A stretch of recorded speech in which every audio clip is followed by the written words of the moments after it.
Constantinople in 717, and we had the Battle of Tours a little later after that.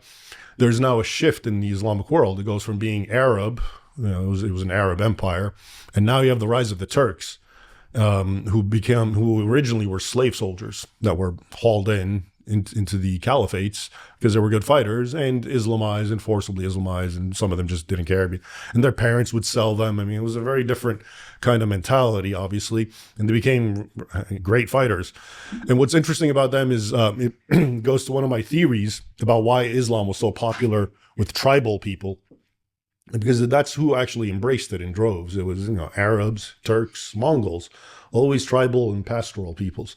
And the reason is, if you really look at what Muhammad did, Muhammad's genius, if you will, is he took the tribal mores of his particular society, but all tribal societies, let's say in this case, 7th century Arabian society.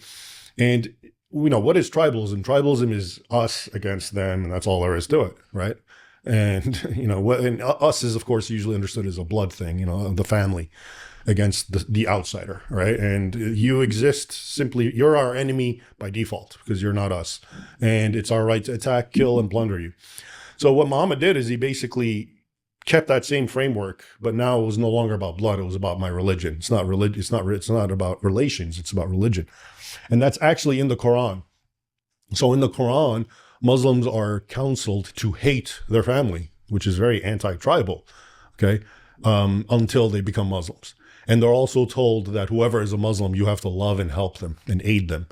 So really what Islam did, and why it became very natural for these peoples to embrace it easily, for example, I'm thinking of the Turks, that's why I brought this up, was because it was just the deification of what they were already doing.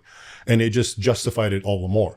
So you're a tribe and you're attacking this tribe and you're killing and plundering. Well, guess what? Now you can do that, and now you're good with God and you're going to go to heaven for it.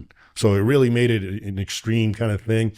And that's why when you look at the Turks, they have this book that I read. It was originally oral compilations called gbPcorNPPnV. And it's of the early Turks who became Muslim, like the first 2 generations.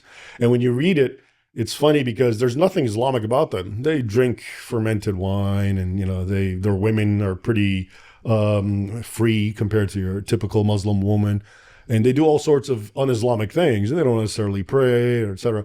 But they kill and hate infidels, and they burn churches, and they enslave them. And for that, they're portrayed as great mujahids or jihadists.